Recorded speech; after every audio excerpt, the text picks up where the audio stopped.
Yandex Armenia-ի դահլիճում քննարկում են կրթության միջոցով կյանքեր փոխելու հարցը։ Սա ընկերության կորպորատիվ սոցիալական պատասխանատվության ծրագրերից է, որ արդեն կշարունակեն շեշտադրելով կրթության հասանելիությունը։ Հնարավորություն է մեզ տվել, որպեսզի թե մենք որպես կազմակերպություն եւ մեր սիրելի օգտատերերը կարողանանք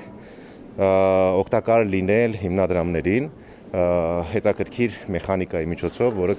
ներդրված է Yandex.Go հավելվածի մեջ։ Իսկ մեխանիզմը հետևյալն է, կարող եք մշտապես, ասել է թե ձեր յուրաքանչյուր պատվերից հավելյալ, օրինակ 50 դրամ ուղղել բարեգործության։ Yandex Armenia-ն իր կողմից յուրաքանչյուր ամիս ավելացնում է օգտատերերի նվիրաբերած գումարը։ Նախորդ 1.5 տարվա ընթացքում օգտատերերն ու ընկերությունը միասին ավելի քան 60 միլիոն դրամ են փոխանցել առողջապահական եւ սոցիալական խնդիրներով զբաղվող հիմնադրամներին։ Միջոցներն ուղղվել են ծանր հիվանդություններ ունեցող երեխաների բուժմանը եւ դժվար իրավիճակներում գտնվող ընտանիքների աջակցությանը։ Օգնենք միասինը ընկերության սոցիալական ծրագրերից միայն մեկն է։ Yandex Armenia-ն աշխատում է նաև իր տեխնոլոգիաների միջոցով ներառական միջավայրի զարգացումը խթանելու ուղղությամբ։ Մեր ընկերությունը բավականին մեծ աշխատանք է կատարում, որպեսզի հնարավորություն տա մեր համակարգերից օգտվելու նաև հատուկ կարիքներ ունեցող անձանց։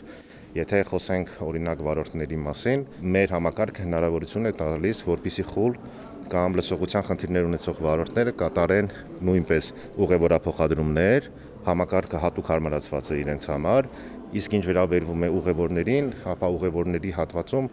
համակարգը թույլ է տալիս, որպեսզի հատուկ կարիքներ ունեցող, տեսողության խնդիրներ ունեցող, լսողության խնդիրներ ունեցող, նաև հենաշարժական խնդիրներ ունեցող մարդկանց կատարել պատվերներ։ Հիմա արդեն կփորձեն կյանքերը փոխել նաև կրթության միջոցով գործընկեր կազմակերպությունները մեծ հույսեր են կապում Yandex Armenia-ի այս նախաձեռնության հետ։ Հատկապես մարզերում կկարողանանք այն կրթական բարեփոխումները բերել, որոնց կարիքը շատ կա։ Հարց ու պատասխան, հետո նաև պանելային քննարկում առանցքում պահելով գլխավոր գաղափարը՝ անհատների օգնությունը միասին մեծ ուժ է։ Էդուարդ Պողոսյան, Գրիգոր Հովսեփյան, ժամը լրատվական։